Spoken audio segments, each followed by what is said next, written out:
color de nuestra alegría.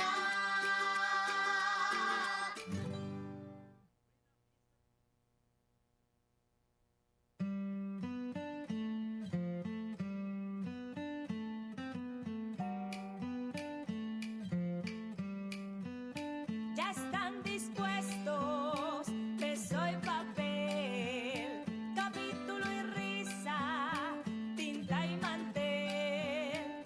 Ya está la idea, hecha canción.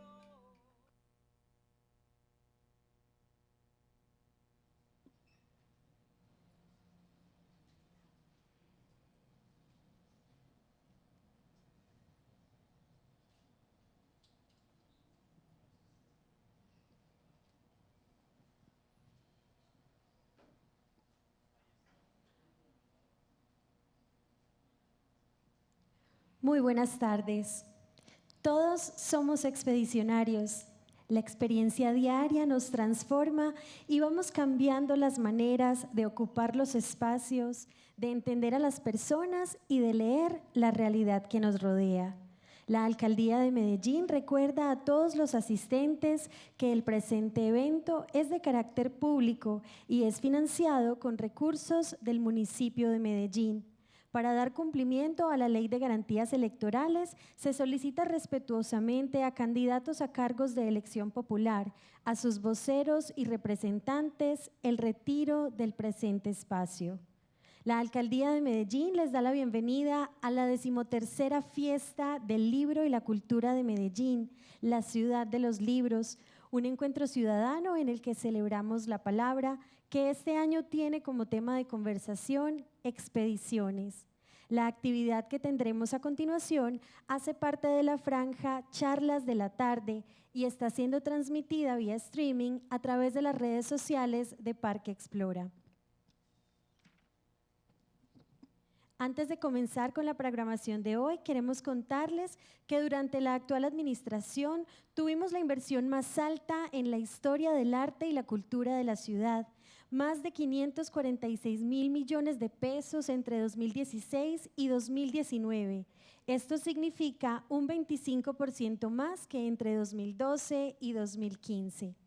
Desde la Alcaldía de Medellín queremos hacer una mención especial a cada una de las entidades que hacen posible que la Fiesta del Libro y la Cultura, la ciudad de los libros, abra sus puertas nuevamente en la zona norte de Medellín.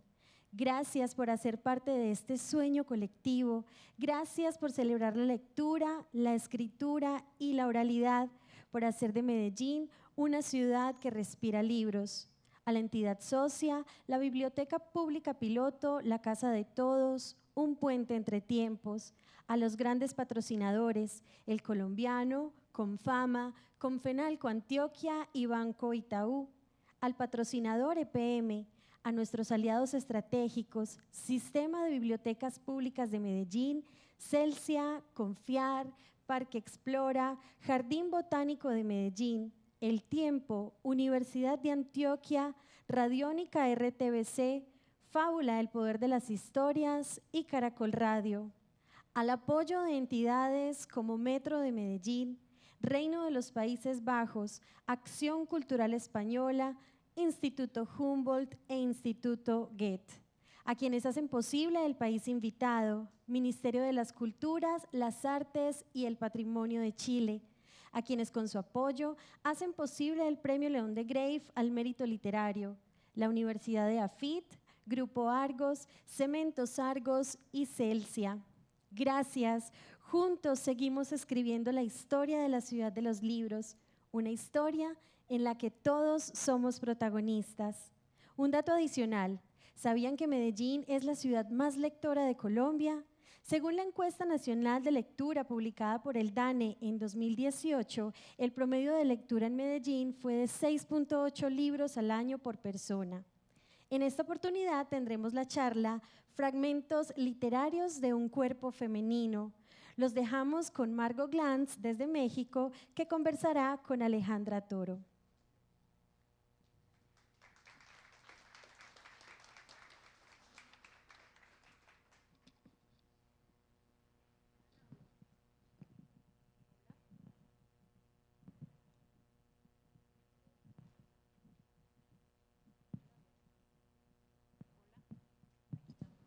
Hola. Sí, sí. Ahora sí. Bueno, buenas tardes a todos. Muchas gracias por venir a este segundo día de la fiesta del libro y la cultura y por acompañarnos en esta conversación de charlas de la tarde con la autora mexicana Margot Glantz. Margot, bienvenida a Medellín.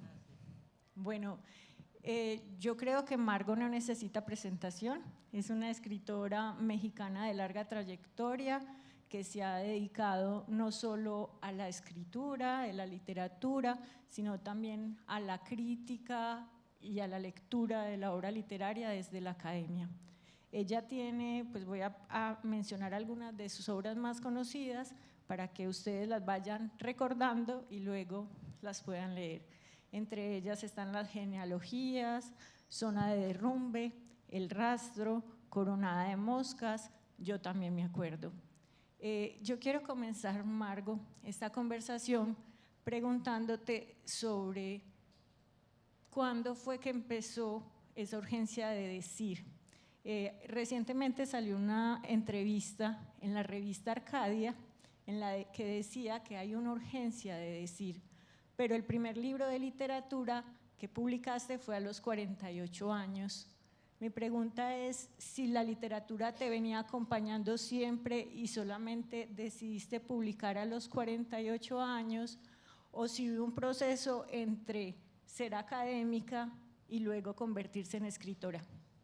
Bueno, buenas tardes, muchas gracias por invitarme. Le agradezco mucho a la feria, a la fiesta del libro de Medellín que me hayan invitado y te contesto. Bueno, desde muy niña estuve vinculada con la literatura. Mi padre era poeta, tenía una biblioteca desordenada pero rica y se preocupó mucho por proporcionarnos a mis hermanas y a mí muchas lecturas, y yo leí desde muy pequeña y siempre pensé que una de mis ocupaciones favoritas iba a ser la literatura y que iba a estudiar literatura y que de alguna manera iba yo a ser profesora de literatura. No pude publicar ficción, publiqué ensayo antes, mucho antes, y empecé un año de los 48 a los 47, que ya es algo, ¿no? Pero escribí bastante ensayo desde los ensayos de la universidad, de la preparatoria, etcétera, y luego pues participé en periódicos y todo desde mucho antes, y publiqué algunos textos de ficción en revistas diversas, ¿no? En la revista de la universidad, en El Cuerno Emplumado, etcétera, textos de ficción que francamente no reconozco porque creo que eran bastante malos, pero por otro lado no publiqué antes porque el tipo de escritura que yo frecuento era un tipo de escritura que no era demasiado aceptada en las editoriales nacionales y luego transnacionales. Entonces, mis primeros libros de ficción tuve que publicarlos a cuenta de autor, porque no me los publicaban. Lo llevé a varias editoriales y no me los quisieron publicar. Entonces, mi trabajo ha sido un trabajo, no diría yo que muy arduo, pero me costó trabajo entrar a ser más o menos aceptada en el contexto de la ficción. Constituir esa voz no es fácil, ¿cierto? No es fácil que lo acepten como escritor, que sea publicado, pero tampoco es fácil llegar a una voz literaria y encontrar como ese camino para decir, bueno, paso del ensayo a la ficción. ¿Cómo fue ese proceso para pasar a su primera obra literaria, por ejemplo, la de Las 1001 calorías, y empezar a publicar y decidir yo quiero dar el paso y empezar a dar salida también a estas obras? No soy muy consciente de cómo fue el proceso, un proceso lento que se fue dando poco a poco. Al principio no me consideraban escritora, me consideraban fundamentalmente profesora y académica, aceptaban mis ensayos, pues se publicaban en varios lugares. Sin embargo, pues poco a poco se fue dando, ¿no? Es decir, y ahora soy sobre todo escritora. Muy bien. ¿Pero qué tipo de bloqueos hubo para usted como mujer? Bueno, justamente el título de esta conferencia es La escritura fragmentaria. Siempre escribí fragmentariamente, lo he contado varias veces. Yo fui alumna de un muy importante novelista mexicano que publicó en el año de 47 una novela que cambió de cierta manera la literatura mexicana, que se llamó Al filo del agua. Él fue mi maestro de teoría literaria, era amigo mío, a veces tomábamos café juntos y yo le llevaba algunos de mis textos que ya no tengo, que no me interesan al mínimo, pero que él me dijo, bueno, sus textos, Margo, me parecen interesantes, pero son textos excesivamente sueltos, usted lo que necesita es hilvanar un poco, son cuentas como de un collar, pero todavía el collar no está hilvanado, entonces trabaje usted mejor. Y bueno, ese dictamen me paralizó durante mucho tiempo. También había otros amigos míos, además mis compañeros de generación, todos habían publicado desde muy jovencitos y todos publicaban y tenían pues mucho éxito, ¿no? Estaba José Emilio Pacheco, bueno, que era más joven que yo, pero de cualquier manera inmediatamente empezó a publicar con un gran éxito. El propio, bueno, José Agustín también era mucho más joven que yo, pero a los 17 años ya publicó su primer libro. Juan García Ponce publicaba, Monsiváis publicaba, todos eran escritores que tenían unas editoriales dispuestas a atenderlos. Yo le llevé, por ejemplo, textos a Joaquín Díaz Canedo, que fue el creador de una editorial muy importante en México, la de Joaquín Mortiz, que publicó libros de gente muy, muy, muy importante. Él estuvo trabajando en el Fondo de Cultura Económica primero, era un español refugiado en México, su padre, Enrique Díaz Canedo, era un poeta y él era un magnífico editor, Joaquín Díaz Canedo, trabajó en el fondo y luego decidió fundar una editorial que era fundamentalmente una editorial destinada a publicar a los autores mexicanos jóvenes, y publicó cosas de Elizondo, publicó cosas de Tito Monterroso, publicó cosas de muchísimas gentes muy importantes. Y yo le llevé mi material y me dijo que de ninguna manera podía publicar mis textos, que eran como juguetitos, que si llegaba un profesor como José Gauss, que fue un gran profesor, a él sí le publicaría esas cosas, pero que a mí no. Entonces me volvió a descorazonar. Yo soy una pobre fracasada. No obstante, que hubo esos intentos de generar ese descorazonamiento, usted siguió insistiendo en una escritura con una estructura propia, ¿cierto? Con una voz distinta, con el uso de las numeraciones, con el fragmento. Y para empezar a hablar del cuerpo, digamos que ese cuerpo textual de sus libros es así, también fragmentado. Bueno, el primer libro que realmente funcionó y que tuvo un editor que lo aceptó, fue un libro que hice a partir de una serie de textos que fue publicando a manera de folletín en el periódico 1+1, donde yo colaboraba desde que se fundó. Son textos que de repente se me ocurrió empezar a escribir porque hubo un acontecimiento complicado en la historia de mi familia y decidí escribir un texto sobre ese problema que surgió de repente, y cuando lo publiqué, pues muchísimas personas que me leían, porque me leían bastantes personas en el 1+1, me dijeron, ¿por qué no escribes un libro sobre eso? ¿O por qué no sigues escribiendo tus memorias sobre esto? El texto era un texto de un problema que mi padre había tenido cuando yo era muy niña, porque era un judío muy connotado físicamente, se parecía a Trotsky, y en el 39 lo trataron de linchar, un grupo de camisas doradas que eran partidarios del nazismo, y yo acompañé a mi madre a un entierro de un primo mío al que murió muy trágicamente, y recordamos, mi madre y yo, el pogrom, el linchamiento de mi padre, y regresando a mi casa me tocaba cumplir con mi columna semanal en el 1+1, y decidí escribir la historia de de ese momento de mi infancia que fue muy terrible porque mi padre estuvo a punto de ser linchado y morir y regresó a casa con la frente llena de sangre y mi madre muy asustada, etc. Entonces escribí el primer texto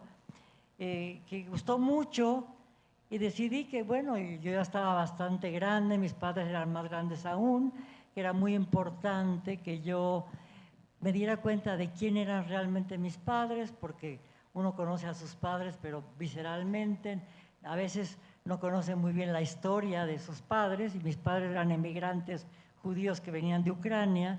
Entonces decidí indagar en las raíces de mis padres, saber cómo era su vida en Ucrania, cómo era la comida, cómo era el paisaje, cómo habían, qué habían hecho, cómo eran sus padres, mis abuelos, que a los que no conocí, etcétera, porque mis padres llegaron a México en 1925 y nacieron en 1902, entonces habían pasado una parte importante pues, de su juventud, primero en la Rusia zarista y luego en la Rusia comunista. Entonces era muy importante que yo buscase, que trabajase yo las raíces y supiera yo exactamente de boca de mis padres cuál había sido su vida, su infancia, su relación con sus padres, con el país, con la Revolución Rusa, con los pogroms, porque mi padre sufrió muchos pogroms en su pueblo natal, que era un pequeño gueto.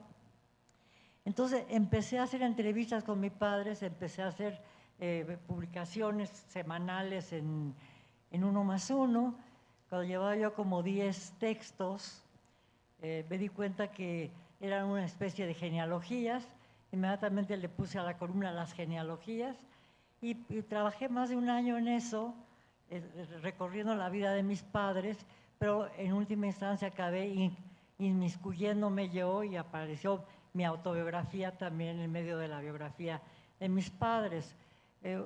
Un editor que acaba de fundar una editorial que se llama Martín Casillas decidió publicar las genealogías. Varios amigos míos le recomendaron que publicara, que hiciera yo ese libro, que lo organizara, que lo estructurara y que lo publicara. Entonces yo lo que hice fue, entregué el libro a la imprenta, lo arreglé, pero decidí antes de terminar el libro ir a la Unión Soviética para conocer a la familia que todavía vivía en la Unión Soviética, y conocí a primos hermanos, porque ya los hermanos de mi madre habían muerto, mi madre era la menor de la familia. Entonces me enteré de muchas cosas. Ellos no hablaban, yo no hablaba ruso, ellos no hablaban español, hablaban mal inglés, yo hablaba un idioma judío que aprendí muy mal, porque mi padre era poeta, nunca me enseñó el yiddish, y sin embargo logré establecer contacto con esos primos y rellenar parte de la vida de mis padres y entender un poco lo que había sido el territorio de su nacimiento. Es decir, conocí Kiev, conocí Odessa, porque mi madre vivió mucho tiempo en Odessa. Ya no pude ir al pueblo donde nació mi padre porque era un gueto que fue destruido con la Revolución Rusa. Y bueno, el libro tuvo mucho éxito, le puse las genealogías y a partir de ese momento, pues el libro ganó un premio, el premio Magda Donato, y de ahí para el Real. Después de eso, o sea, digamos que insertar la autobiografía fue como una estrategia ya también de darle un peso a esa escritura también de lo femenino, de encontrar una propia voz. Yo creo que hay otro asunto que también has incorporado mucho o en un primer momento de la escritura, que fue el del erotismo, que hubo obras en las que también hubo un erotismo y darle la presencia al cuerpo de la mujer en la obra. ¿Nos puedes contar sobre eso? Bueno, eso ya fue y después. hay una novela luego que se llama Apariciones, en donde hay un trabajo fuerte sobre el tema. Sí, después de las genealogías publiqué unos libros muy fragmentarios, uno que se llamaba Síndrome de Naufragios, que se publicó en el 82 y que no fue, sacó el premio Javier Villaurrutia, que es un premio muy importante en México, que habían sacado muchos de mis contemporáneos, empezando con Paz, con Rulfo, etcétera, que no eran mis contemporáneos, eran un poquito mayores que yo. Pero fue muy importante ese premio, pero es un libro muy particular, muy relacionado con mis conocimientos como profesora, con mis lecturas, que siempre he trabajado muchísimo mis lecturas como punto fundamental o uno de los puntos fundamentales de mi escritura. Fue el propio Joaquín Mortiz me lo publicó y saqué el premio Villaurrutia en 1984. Luego dejé de escribir un tiempo, estuve viajando fuera, etcétera, y al regresar a México publiqué un libro erótico, que acabas tú de mencionar, que se llama Apariciones, que es un libro que me publicó Alfaguara y que ahora se reedita en Chile, en la editorial Erdosaín, con ilustraciones muy hermosas de un ilustrador, de un pintor argentino que se llama Gonzalo Caruso. Entonces, es un libro en donde trabajo fundamentalmente el cuerpo femenino y una relación bastante sádica, medio masoquista también, con una pareja en donde, que realiza que tiene una relación sexual que está descrita muy descarnadamente en la novela y que contrasta con otra historia que de alguna manera surgió de mis estudios de Sor Juana Inés de la Cruz y de las monjas contemporáneas de ella, y que el personaje que es la pareja de la historia amorosa, de la historia sexual, es una escritora que está escribiendo la historia de unas monjas y que de alguna manera sensualiza esa historia y trabaja el problema del misticismo y de la imposibilidad de que en el misticismo se pierda el cuerpo, porque para poder ser místicas tenían que castigar, flagelar el cuerpo. Entonces, el cuerpo está absolutamente presente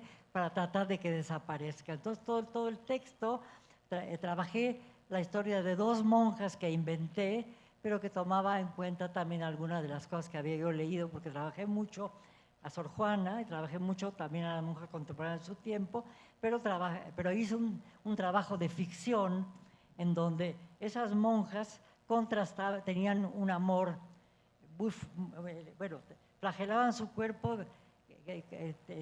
con afán pues de un orgasmo, era constantemente la flagelación terminaba en un orgasmo porque de alguna manera el éxtasis místico es orgástico, solo basta ver la estatua de Bernini de Santa Teresa de Jesús para ver que es absolutamente un orgasmo. Entonces, en el texto se compara la historia de dos monjas, que es el amor místico, con una historia muy descarnada de amor muy carnal, en donde aparece una pareja y una niña boyerista que está contemplando, de alguna manera espiando a la pareja que está haciendo el amor. Entonces, una novela que me criticaron mucho, porque decían que cómo podía haber entrado a la Academia Mexicana de la Lengua y escribir esas porquerías. Entonces me dijeron, Margo, ¿cómo crees que te podemos leer tu novela en clase? Y bueno, se la llevé a Anagrama, se la llevé a Tusquets, se la llevé a muchísimos editores y nadie la quiso publicar, a pesar de que en España tenían La Sonrisa Vertical, que era una colección de libros, sí, más o menos erótica, pornográfica, etcétera. Y mi libro les pareció, pues, no les pareció. Y es un muy buen libro, ¿eh? Bueno. Hay en leí que hubo incluso una autodefensa de tu libro, que era el caso Margot Glantz. ¿Nos puedes contar un poco? No, nunca lo defendí, lo dejé creer. Pues era un texto en el que hacías como una evaluación de ti misma al escribir y al ser sometida, digamos, a esos juicios por escribir literatura Lo que hice erótica. fue seguir publicando y poco a poco las publicaciones fueron teniendo más acogida, más lecturas, entre ellas pues una publicación que acaban de reeditarme aquí en Laguna y que han leído muchas personas, a pesar de que a mí el texto me parece un texto más o menos complejo. También es un texto, no es un texto fragmentario, porque es un texto que no tiene que empieza en un momento dado y termina abierto, no tiene ni puntos suspensivos al final, termina siendo un cuerpo exangüe, porque es la historia de un personaje que muere de un infarto al corazón, que me sirvió mucho para trabajar muchos elementos que me preocupaban desde hace mucho tiempo, que era el problema de la interpretación, de la creación, la diferencia entre la interpretación y la creación, la relación entre el corazón como órgano del sentimiento y en relación también con la poesía muy culta. Partí de un soneto de Sor Juana muy importante, esta tarde me vi cuando te vi como mis... No me acuerdo, soy muy mala, soy sorjuanista, pero solo de ese piramidal funesta y tiene 975 versos, primero sueño. Yo solo me sé el primero, piramidal funesta, y el primer verso de ese soneto, ¿no? Pero ese soneto me sirvió muchísimo para estructurar mi libro y para manejar toda una serie de conocimientos acerca del corazón que tenían que ver con la fisiología del corazón y también con el corazón como órgano del sentimiento y relacionarlo con la poesía culta, donde el corazón es muy importante, en Quevedo, en Sor Juana, en Góngora, etcétera, en Lope, y trabajar también el corazón como órgano del sentimiento en el bolero, en el tango. El tango es muy importante en el libro, ¿no? Entonces, pues es muy interesante. Por ejemplo, ayer estuve en una biblioteca en un barrio muy popular de Medellín que se llama Aranjuez, y en ese barrio se reunió un promotor de lectura que se llama Marcial, leyó el libro y lo hizo leer a muchos jóvenes y señoras ya mayores, y fue muy interesante porque había un público muy, muy heterogéneo, de edades muy distintas, y sin embargo habían leído el rastro, hicieron un trabajo muy, muy, muy puntual acerca de él. Es un libro que para mi modo de ver, lo acabo de escribir, es bastante complejo, y sin embargo lo entendieron, ¿no? Y no solo eso, sino que utilizaron elementos de mi libro y de mi propia biografía para regalarme cosas extraordinarias en cuanto a conversación y en cuanto por ejemplo, al final de la plática, que duró 2 horas y fue muy interesante, 2 parejitas de niños de 11 años bailaron tango, porque Medellín es la ciudad del tango. Aquí se vino a morir el pobre de Gardel. Entonces Gardel es muy importante y el tango es muy importante en Medellín. Entonces unos niñitos bellísimos, vestidos de frac y con tacón alto, las niñitas de 11 años, bailaron tango, pero maravillosamente bien, parecían profesionales del tango, y todo porque les había gustado mi libro, lo cual a mí me parece verdaderamente maravilloso, ¿no? Esta es la novela El Rastro que publicó Laguna Libros y que pues es ¿Cómo? la novela El Rastro que publicó Laguna Libros, y en donde hay como una idea del cuerpo que está, pues ahí ya el cuerpo está muerto, pero es constante en su obra como ya una evaluación del cuerpo, cómo se degrada, cómo se muere. También hay unos cuentos en donde se habla de la enfermedad que vuelven el cuerpo ajeno. Me gustaría que habláramos también de ese libro de cuentos.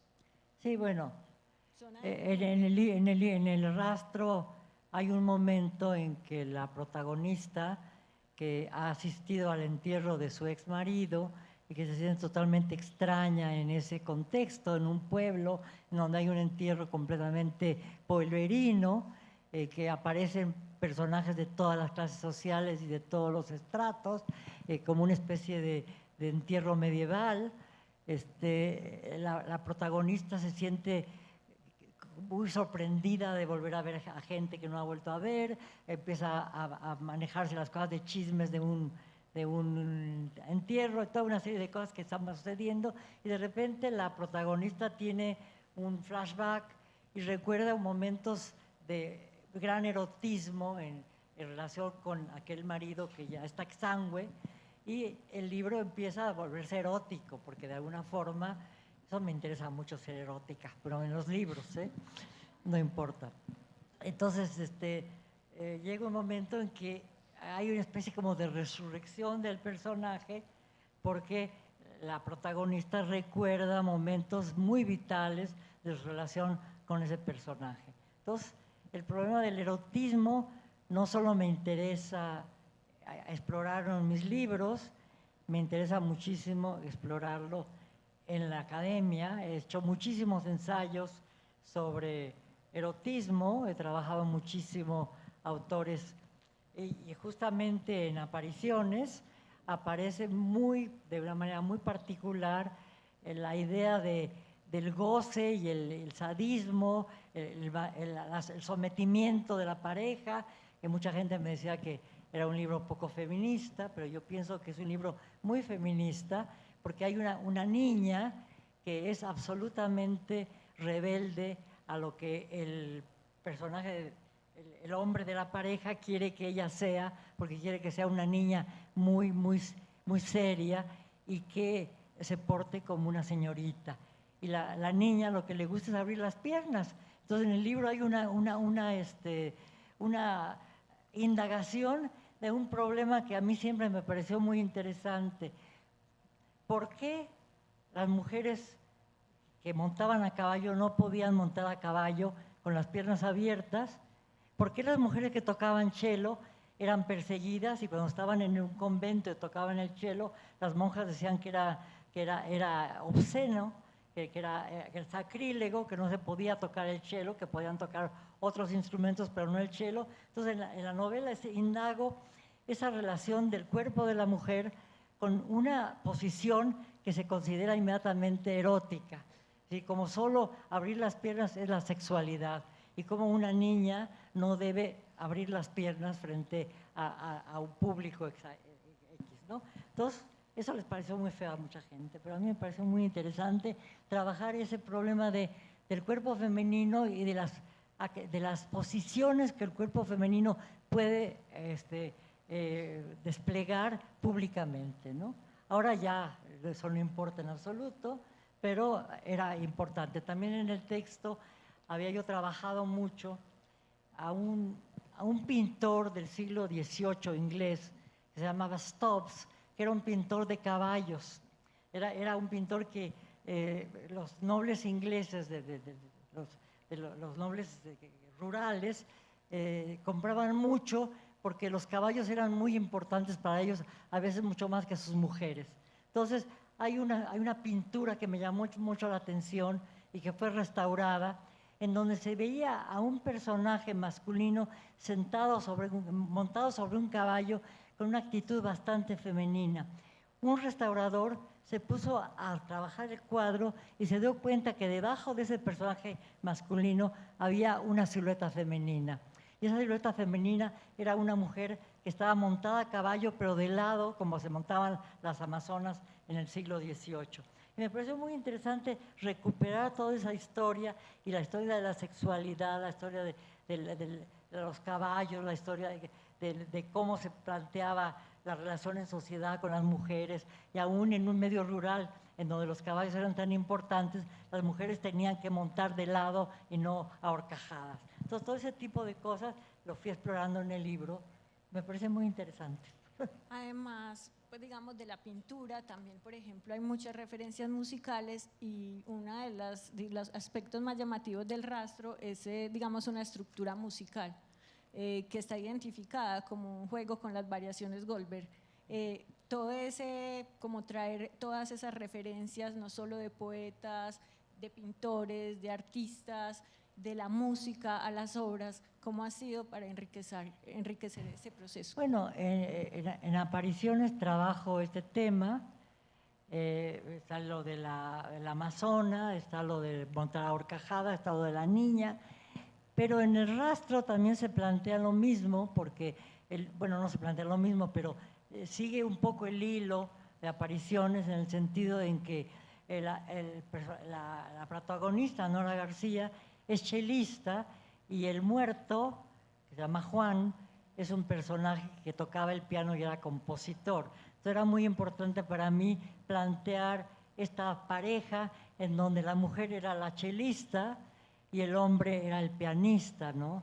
y eso me permitía plantearme a mi vez toda una serie de reflexiones que tenían que ver con la música, que es para mí muy importante, y trabajar pues toda una serie de temas en donde la interpretación y la creación son fundamentales, ¿no? Entonces trabajo mucho también, no solo el tango, sino la música de Bach, la relación entre cómo se toca las variaciones de Goldberg de Bach, por ejemplo, Glenn Gould, cómo las tocaba Glenn Gould cuando era joven y cómo las tocó cuando ya estaba a punto de morir, cómo cambia totalmente la interpretación. Hay 15 minutos de diferencia en la interpretación. ¿Qué quiere decir eso? Hay una creación en eso. Glenn Gould corrigió a Bach, etcétera, etcétera, ¿no? También me planteaba yo mucho en esta novela el tema de los castrati, porque también era un tema que me obsesionaba mucho, el hecho de que para que se cumpliera la regla de San Juan de que las mujeres callan en la iglesia, que le afectó tanto a Sor Juana, de la que habla tanto en la respuesta a Sor Filotea, para que pudiera haber cantantes que cantaran como mujeres, sobre todo en la época barroca, era necesario castrarlos. Entonces, al castrar a los jóvenes, desde muy niños, se permitía que cantaran como mujeres. Podían ser mezzosopranos, podían ser contraltos, podían ser sopranos. Entonces, ese problema, ¿por qué había que castrar a un niño para que cantara como mujer y por qué no permitían que en la ópera o en la iglesia cantaran las mujeres? Entonces, también exploro ese tema y estuve también trabajando mucho a un escritor que me apasiona, que es Pascal Quignard, que tiene 2 libros sobre ese tema, que es el odio a la música y la lección de la música, en donde trabaja también ese tema de los castrati, que a mí siempre me ha interesado mucho. Siempre que hablo de estas cosas piensan que soy muy morbosa, yo creo que sí, pero me interesa. Y también, digamos, además del cuerpo erótico, del cuerpo, digamos, deformado, usted ha trabajado, digamos, como ese cuerpo fragmentado y lo ha evaluado, digamos, desde aspectos que uno podría decir son llamativos para la literatura. Por ejemplo, el asunto de los dientes, que es un asunto que usted trabaja en una de sus obras y que se constituye en una historia muy interesante a partir de algo que parecería tan cotidiano y sencillo. Sí. Sí, trabajo mucho el fragmento y pienso que el fragmento se puede manejar como el mosaico, por ejemplo, los mosaicos de Ravenna o los mosaicos de Pompeya, etcétera, en donde pedacitos pequeñitos de piedra sueltos de colores completamente diversos, con mucho cuidado van a conformar un emblema, un paisaje muy particular que va a estar completo, pero que ha sido escrito, que ha sido organizado a partir de fragmentos muy pequeños y muy diferentes entre sí, ¿no? De alguna manera eso me preocupaba mucho y lo he hecho siempre, no solo en mis libros de ficción, sino en mis libros de ensayo. He trabajado a Sor Juana Inés de la Cruz, a la que me he dedicado mucho tiempo, y he trabajado también muy fragmentariamente ciertas cosas para luego ir a organizar esta especie de mosaico que va a tener una inteligibilidad mayor que si fuera únicamente lo fragmentario.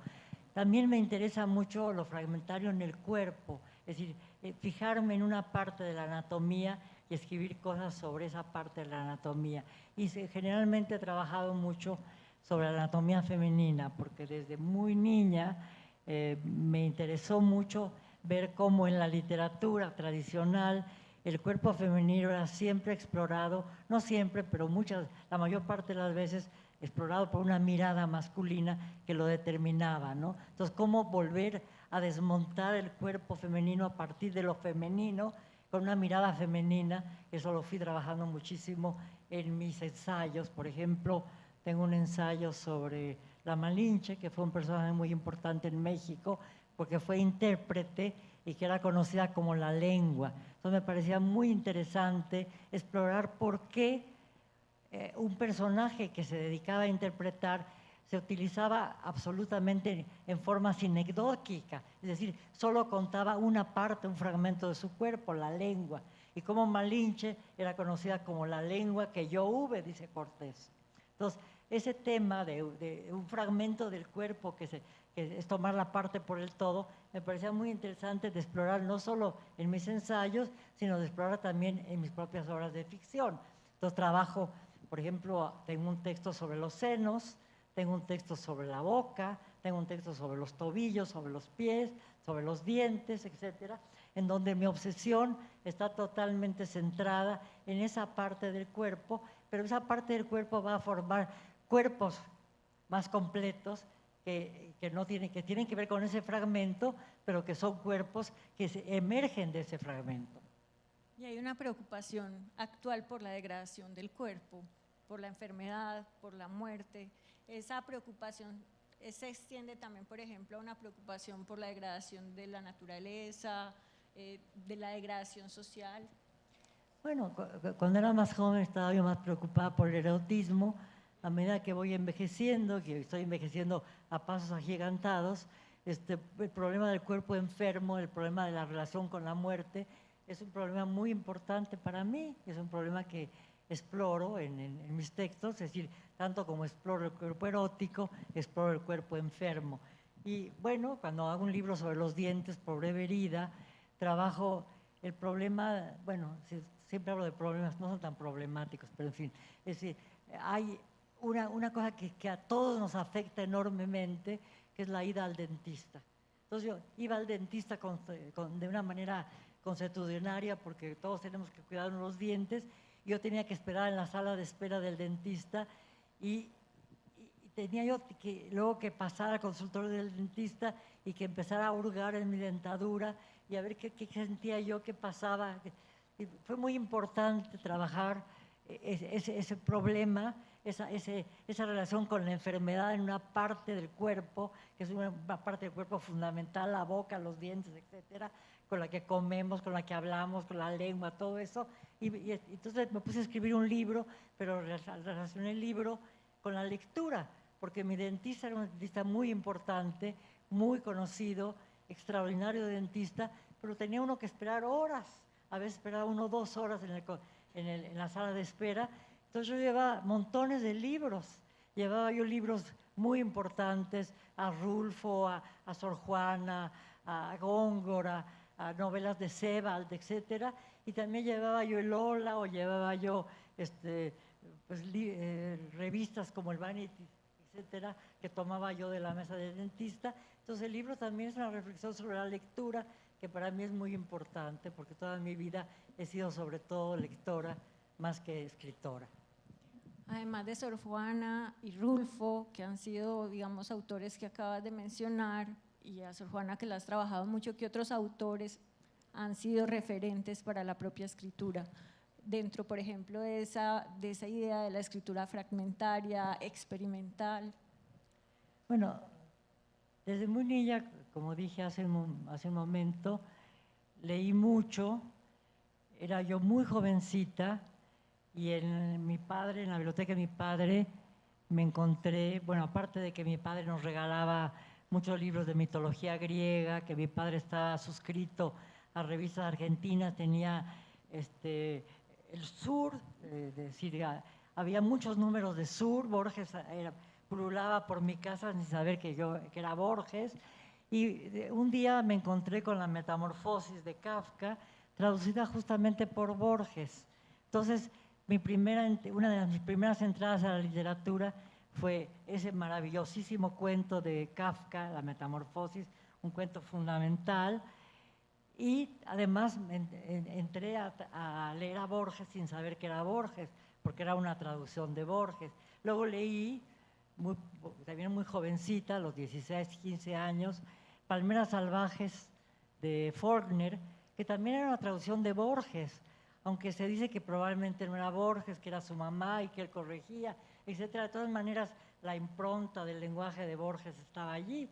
Entonces uno empezaba a leer con Kafka y con Borges, era una maravilla. Entonces ya era como una predestinación probable a ser escritor, ¿no? O escritora.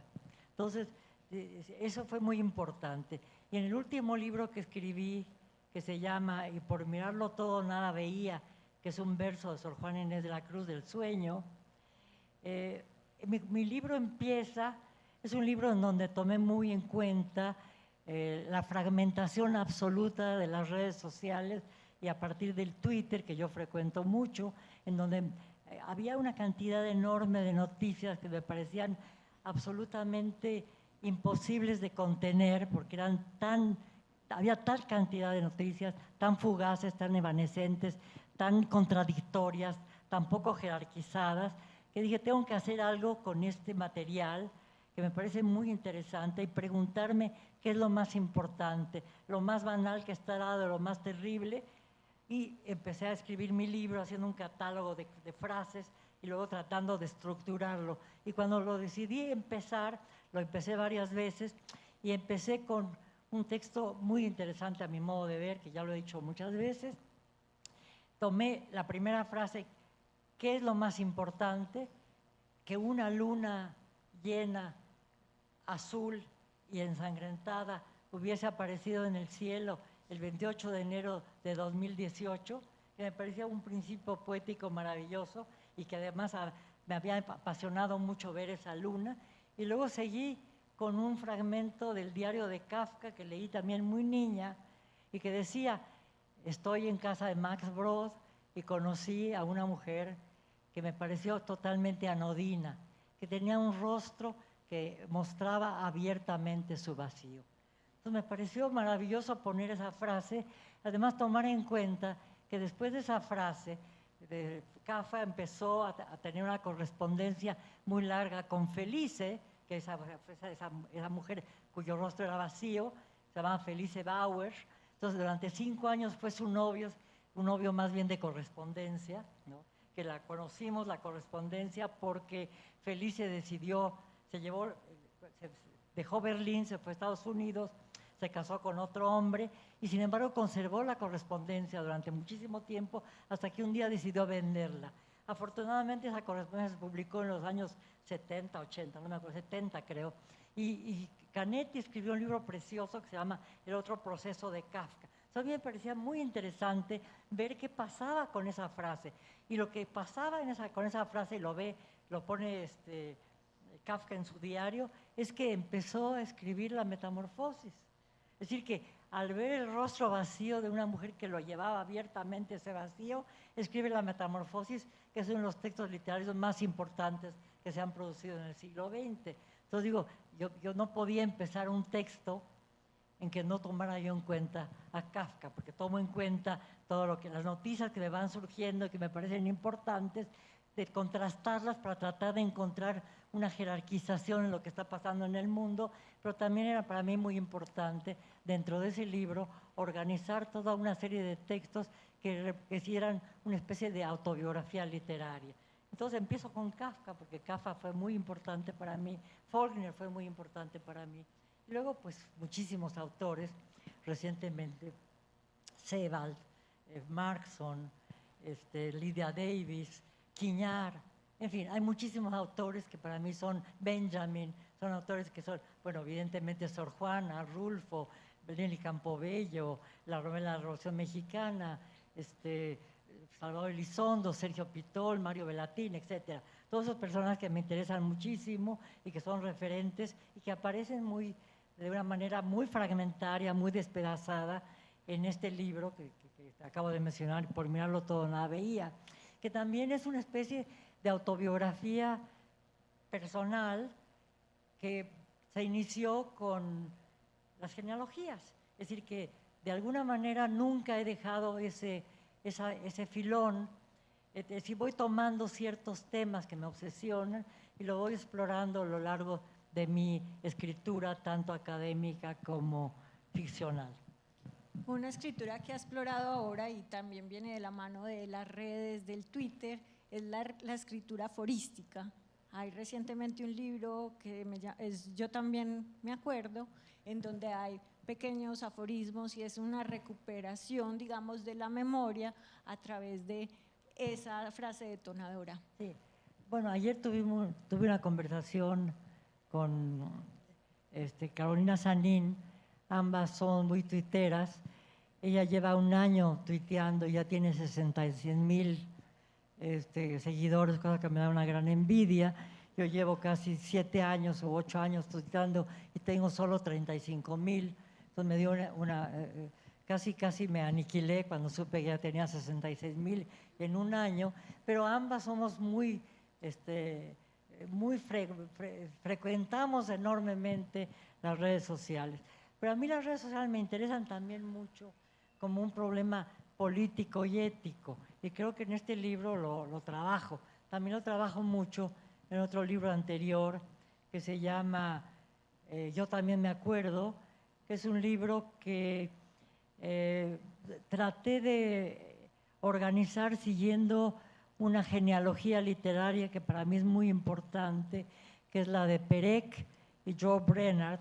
Joe Brennan escribió un libro en los años 60 que se llama I Remember, y Perec inmediatamente escribió un libro que se llama Je me souviens, y hace poco yo tuve la ocasión de trabajar algunos textos que fueran así, yo me acuerdo, y acabé haciendo un libro bastante largo, como de 400 páginas, en donde hay textos muy fragmentarios que empiezan con la anáfora, me acuerdo, en donde tomé muchos elementos también de las redes sociales, ¿no? Y en ese libro también, como en este último que he mencionado, trabajé mucho mi propia autobiografía, es decir, que hay una autorreferencialidad muy fuerte con la que no puedo abandonar mi propia autobiografía, tanto literaria como vital. Entonces, en mis libros siempre va a aparecer ese elemento, un elemento muy narciso, pero que creo que es muy importante explorar, porque en las redes sociales, tanto en el Facebook como en el Twitter y en otras redes sociales que yo no frecuento, el narcisismo es verdaderamente flagrante. Creo que donde más se nota el narcisismo es en el Facebook. El Facebook es un narciso agigantado, lanzado al vacío. Aunque haya seguidores, aunque haya gente que sigue a ese personaje, hay necesidad de estar contando las cosas más elementales, y más, como si fuera una especie de psicoanálisis de banqueta enorme, gigantesco. Entonces, el narcisismo es como un elemento muy importante que yo también me propongo explorar en mis textos, aparte de que soy flagrantemente narcisista, y que por el hecho de que utilice yo las redes sociales, pues si todo lo que hacemos, los que trabajamos en el Facebook, pues de alguna manera somos narcisistas, ¿no? Porque si no, hay gente que utiliza el Facebook únicamente para hacerse propaganda y publica solo los libros que hace, o las conferencias que tuvo, o las reseñas que ha recibido. Yo hago también eso, obviamente, pero hago otras cosas también. No soy tan narcisista como eso, como unos amigos míos que solo de leer, ya nada más uno dice, bueno, seguramente ahora le dieron el premio Nobel o quiere que le den el premio Nobel. ¿Y cómo ha sido, por ejemplo, la influencia de cambiar de una escritura de la inmediatez, por ejemplo, como poner un Twitter, a unos procesos de escritura que usted tenía con sus novelas, que a veces eran largos, novelas que llevaba mucho tiempo escribiendo, yo leí que pues hay unas novelas que se demoró hasta 16 años escribiéndolas, se tardó mucho tiempo, a unos ejercicios de escritura que son inmediatos? ¿Eso ha modificado su forma de escribir, el proceso? También la recepción de los lectores, que ya también pueden responder inmediatamente. Bueno, es decir, la escritura es muy aleatoria. Uno tiene ciertas obsesiones muy fundamentales sobre las cuales quiere necesariamente escribir. Yo soy una mujer muy vieja y sin embargo tengo todavía muchas cosas que escribir. Quisiera seguirlas escribiendo, quisiera tener la fuerza para seguirlas escribiendo, pero hay momentos en que hay determinadas cosas que me llaman más la atención y que hacen que determinado texto que estoy escribiendo, por ejemplo, por Reverida, el de los dientes, me tardé como 16 años en escribirlo, porque no acababa de encontrar la estructura, tuve muchísimas versiones, tengo 48 versiones impresas y tuve una cantidad infinita de versiones en la computadora y no me salía, era un texto que no acababa de encontrar su estructura. La estructura fragmentaria es muy difícil porque exige un trabajo muy grande de organización para que lo fragmentario tenga un cauce, tenga sentido. Entonces me costó mucho trabajo encontrarle una estructura plausible y que tuve que desechar muchísimas versiones para que la estructura funcionara. Pero en el medio fui escribiendo otros textos. Escribí un texto de viajes, Coronada de Moscas, escribí Yo también me acuerdo, y empecé a escribir también, y por mirarlo todo, ¿no? Hasta que por fin me di cuenta que ya podía yo abarcar una estructura que funcionara y me dediqué explícitamente a terminar por Breve Herida, que salió en el 16, ¿no? Entonces, ahora estoy, por ejemplo, escribiendo un libro de viajes que llevo escribiendo muchísimos años, porque además soy muy viajera y cada vez que viajo escribo sobre los viajes que hago y tengo muchos textos muy dispersos en diferentes revistas, editoriales, periódicos, sobre todo en La Jornada, donde escribí durante muchos años, que es un periódico mexicano donde escribí mucho tiempo, pero también tengo muchos textos en radio, textos en diarios, etcétera. Entonces estoy recopilando todos esos textos y he tenido que entregar el libro el 1 de septiembre. Pero realmente el texto no funcionó, no quedó claro, la estructura no funciona, hay muchas repeticiones.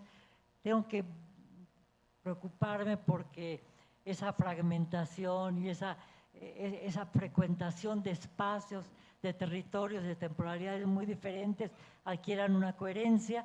Todo lo pospuse para escribirlo más tarde porque pienso que es un libro que no está logrado y que no vale la pena publicarlo. Entonces necesito tener pues muchos temas que voy escribiendo y algunos funciona, se cohesiona bien y lo puedo publicar, ¿no? Entonces, no sé si te contesté a tu pregunta, creo que no, pero pues ni modo, ¿no? También hablaba de los lectores, si eso ha cambiado la relación con los lectores, el estar ahí en las redes, en el Twitter, si hay una realimentación constante, mucha más, digamos, cercanía, más comentarios a la obra, si ha servido tener 35.000. ¿Cuántos seguidores son? Si eso impacta más, por ejemplo, en la obra y en el poder venderla, en poder seguir escribiendo, en poder seguir siendo publicada. Sí. Bueno, yo creo que Kafka leía sus textos, ¿no? Hacía reuniones para leer sus textos, era muy importante. Tout proportion gardée, yo trato de que mis textos, por lo menos antes de terminar un texto, trato de que alguien lo lea y trato de oírlo en voz alta para ver que el texto tenga un funcionamiento especial. Cuando escribí El Rastro, para mí era muy importante que el texto tuviese una cadencia particular, que sonara bien, porque era un texto donde se estaba escribiendo sobre música y la música era el leitmotiv del texto. Entonces era un texto, lo escribí bastante rápidamente, bueno, voy a contar mi biografía, al fin que me gusta contar mi biografía. Estaba yo dando un curso en Harvard y tenía yo muy poco tiempo de trabajo, trabajaba un día a la semana y el resto de la semana escribía yo. Entonces todos los días me levantaba yo a escribir y a leer en voz alta mi texto hasta que el texto me sonara bien, me sonara armonioso. Entonces era muy importante, pero también cuando escribo un texto necesito un interlocutor válido que encuentre que mi texto funciona. Y bueno, tengo varios interlocutores válidos, uno de ellos es muy importante para mí, es Mario Bellatín, con quien leo mis textos, él también a veces lee sus textos conmigo y nos vemos en momentos en que el texto empieza a fallar o un momento en que el texto debería terminarse ya, que cuando uno lo escribe está tan engolosinado con ese texto que de repente no se da cuenta de que ya dijo suficiente, que llega un momento en que el texto tiene que guillotinarse, ¿no? Y que tiene que acabarse en un momento dado. Y la lectura de otros, de interlocutores válidos que se interesen por la literatura igual que yo y que tengan un tipo de literatura que me interese, que leo con delectación, que me parece magnífica. Entonces me parece muy importante establecer ese vínculo y hacer que la literatura y la lectura sean vasos comunicantes. Pero no sé si te contesto muy bien lo que me preguntas. Está muy pero bien bueno. todo lo que me has contestado. Se nos acaba un poco el tiempo, entonces tenemos la oportunidad de que el público haga un par de preguntas. Ujú. ¿Hay alguien que quiera preguntar? Hola, ¿qué tal, Oscar? Oigo mal, luego me traduces. Sí. Sí, claro. La maestra Margot Glantz me dio a mí un curso en la Universidad Nacional Autónoma de México y allí leímos la obra de Bernal Díaz del Castillo. Pero hoy Oscar, se- perdón, tienes que hablar ¿La un obra de poco quién? más despacio. más despacio, Sí, por Que favor, yo vuelve a oigo mal, repetir. perdóneme. tranquila. Y a veces el micrófono deforma un poco. Sí, sí, sí. ¿La obra de quién? Hace 34 años usted me enseñó la obra de Bernal Díaz del Castillo Ah, sí, en la UNAM. sí. Pero hoy terminó esa clase, porque he descubierto apenas hoy el valor de una gran escritora que tenía al frente mío en esos salones de clase, con mucho humor. El curso era, además de una gran inteligencia, de una gran sensibilidad y de un humor maravilloso, muy escaso en la academia. Yo leí ese el primer libro suyo, estaba recién premiado y no entendí nada. Pero como no entendí nada, precisamente me llamó más la atención, nunca quise hablar con usted de él por el respeto que hay en la Universidad de México a los profesores, que son como muy distantes. Pero hoy quiero felicitarla por una sola cosa, y es que usted nos dio una magistral clase de escritura. Aquí quizás todos encontramos que podemos escribir sobre cualquier cosa, pero que para escribir hay que dedicarse a ello con pasión. Usted nos ha enseñado que de la lectura, que de la academia, que de los dientes, que de la música, que de la fotografía, que de todo uno puede sentarse a escribir, pero que eso es una labor que dura toda la vida. No es que se me ocurrió en una servilleta o en un Twitter escribir una frase y ya soy el gran escritor. Usted nos ha dado una cátedra maravillosa, maestra Margot Glantz, y me alegra mucho que esté con nosotros en mi ciudad, esta ciudad que la ha recibido con mucho cariño, que quizás no la ha leído, porque seamos sinceros, aquí tal vez 2 o 3 la habrán leído o la habremos leído, y quizás una obra suya, pero usted es como una caja de música, y eso me agrada, la felicito y le agradecemos mucho su presencia con nosotros. No tengo preguntas. Pues muchas gracias, me da mucho gusto ver a un antiguo alumno. Como veo más de lejos, ahorita lo voy a reconocer de cerca, pero me da mucho gusto. Y sí, bueno, yo creo que mis cursos, que debo de confesar que son muy buenos, me han ayudado Es un muchísimo testigo. para todo tipo de escritura, y que el texto que mencioné hace un rato sobre la Malinche, justamente lo trabajé a partir de Bernal Díaz del Castillo. Pero me pareció importante que me diga por qué no entendió nada de mi texto. ¿Te referías ¿Cuál, a cuál genealogías? texto no entendió? ¿El rastro? Genealogías. No, el primero, el que ganó el premio en el 84. El de síndrome de naufragios. El naufragio, sí. Sí, pues, yo tampoco entiendo mucho, pero no importa. No, es un texto muy ambicioso, porque empezaba con el diluvio universal y terminaba el diluvio en un vaso de agua. Desde la cosa épica de Noé y del discurso del diluvio universal, hasta el problema amoroso en que la gente se ahoga en un vaso de agua, ¿no? Entonces era transcurrir por muchos naufragios literarios, ¿no? Trabajaba yo a muchos autores, ¿no?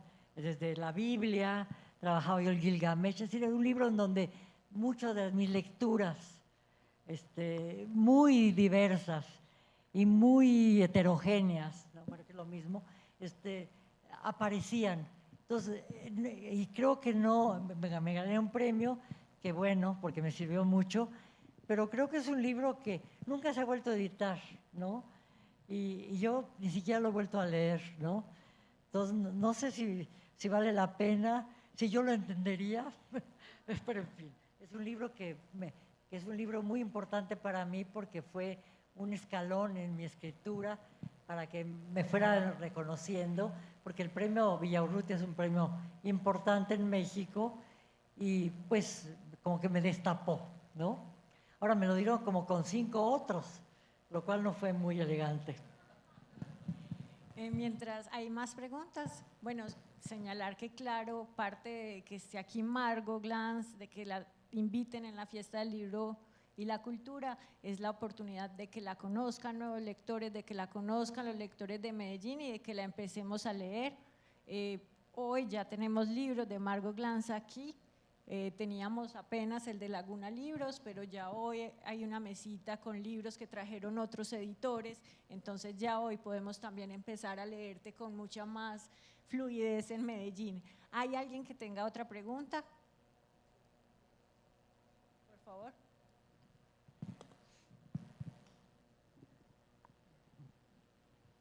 No, yo también, más que pregunta, lo que tengo es la necesidad de decirle gracias.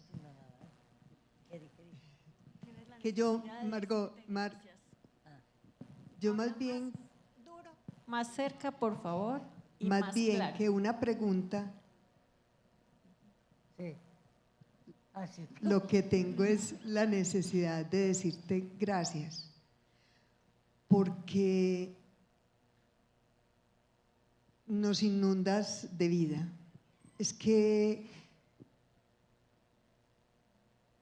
casualmente ayer me enteré de la muerte de una amiga por voluntad propia y el dolor ha sido inmenso. Entonces encontrarme hoy con todo lo contrario, de una mujer de 89 años que parece quinceañera, pero con la experiencia de haber vivido y de seguir brindando vida, eso no hay otra forma que decir gracias a la vida por haberme traído de acá.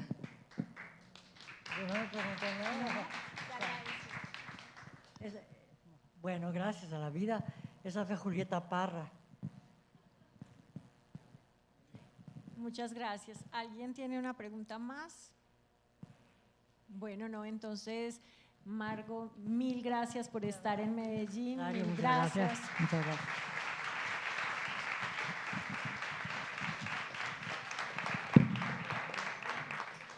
Como dicen los lectores, mil gracias por la obra.